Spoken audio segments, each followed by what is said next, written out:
Сәлем достар, бүгін біз сіздермен тез арада дайын болатын бауырсақ жасайтын боламыз.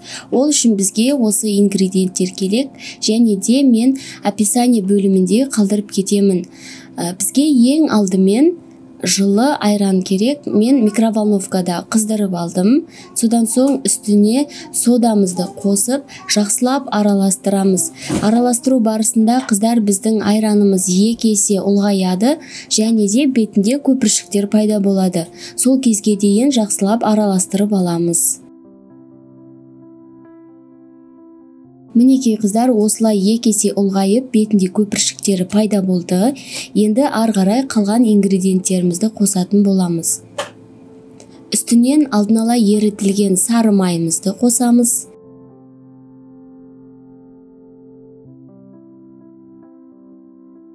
Содан соң тұз. Және де қыздар, мен қант қостым, қантты аз ғана қостым. Егер сіздер тәтті бауырсақ жегілеріңіз келсе, онда қантын кішкене тағы да қосып, көбірек қант қоссаңыздар болады. Барлығын тұзы мен қанты ерігенге дейін жақсылап араластырып, содан соң алдын ала електен өткізілген ұнымызды аздап қосатын боламыз. Бірден барлық ұнды қосып жібермеңіздер. Содан соң електен алдын ала өткізіп алыңыздар. Електен өткізген кезде біздің бауырсақтарымыз көтеріліп, әдемі болып пісетін болады. Мен ең алдымен осылай венчиктің көмегімен, содан соң қасықпен, ең соңында қолмен араластыратын боламын. Мен бірден қолмен араластырмаған себебім, өйткені қолға жабысып, қамыр кішкене ыңғайсыздық тудыруы мүмкін, сондықтан да ең алдымен венчикпен араластырдым. Егер сіздер бірден қолмен араластыра берем дейтін болсаңыздар, онда қолмен араластырсаңыздар да болады.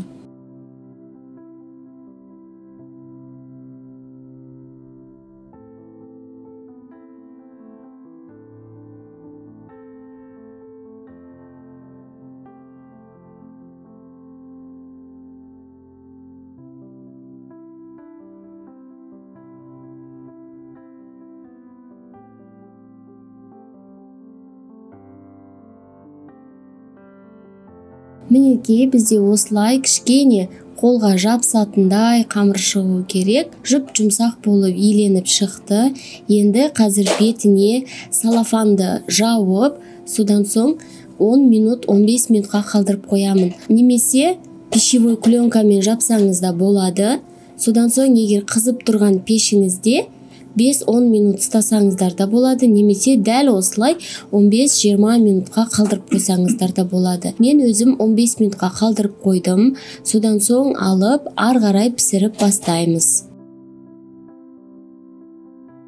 Қыздар, мен бауырсақты пісірген кезде мүлдем ұн қолданбаймын, өйткені қуырып жатқан кезде майдың ішінде қара түйіршіктер ұн күйіп, қара түйіршікке айналып кетуі мүмкін. Сондықтан да мен тек қана май қосамын, және де майды олай көп жағып жатпаймын. Кішкене ғана қолма жабыспас үшін, және қамырымыз үстелдің үстіне жабысып қалмайтындай ғана болса болды. Өйткені бауырсақты біз майға қуыратын болғандықтан, егер осы қамырды жаю барысында майын көп қолдан жіберетін болсаңыздар, өте майлы болып кетуі мүмкін. Сондықтан да аз ғана мөлшерде тек қана қолдарыңызға ғана жағып алсаңыздар болды.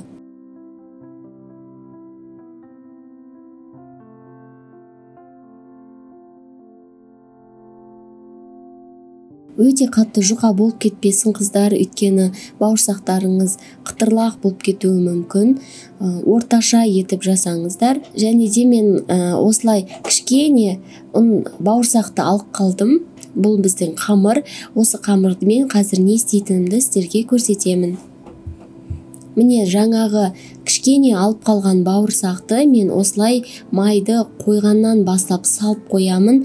Бұл лайфхак қыздар, егер сіздердің бауырсақтарыңыз күйіп кетпесін десеңіздер, және де майдың ішінен көк түтін болып қуыру барысында үйдің іші түтін болып кетпесін дейтін болсаңыздар, осылай бауырсақты соңына дейін, барлық бауырсақты қуырып біткенге дейін салып қойсаңыздар, сіздердің бауырсақтарыңыз күйіп кетпейді және де майдан түтін шықпайтын болады. Осы лайфхакты мен барлық уақытта қолданамын, сіздер де қолданып көріңіздер, қажеті тиіп қалар деп ойлаймын.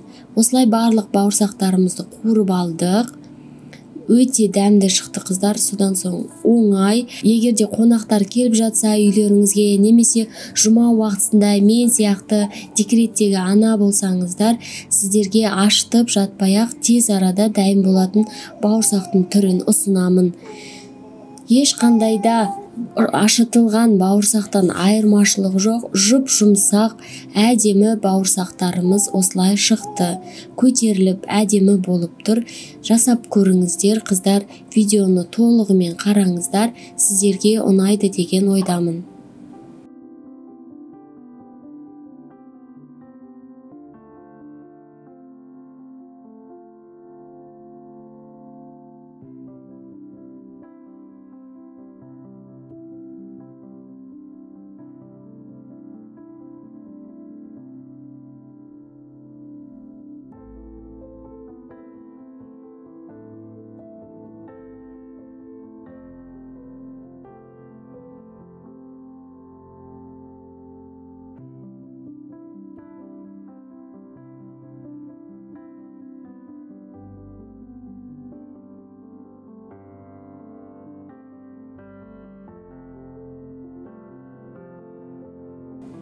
Міне қыздар, түрі де, түсі де өте әдемі болып тұр. Жұп-жұмсақ. Біздің бұлай жұп-жұмсақ болуының себебі, біз содамен реакция жасаған соң айранды қосып, осындай жұп-жұмсақ әдемі бауырсақтарымыз шығады.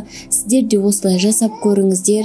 Рецептім бойынша жасап көруге сіздерге кеңес беремін. Барлықтарыңызға ас болсын қыздар. Және де сіздерге менің видеом ұнаған болса, лайк басып, маған тіркеліп кетуді ұмытпаңыздар. Барлықтарыңызға ас болсын, сау болыңыздар.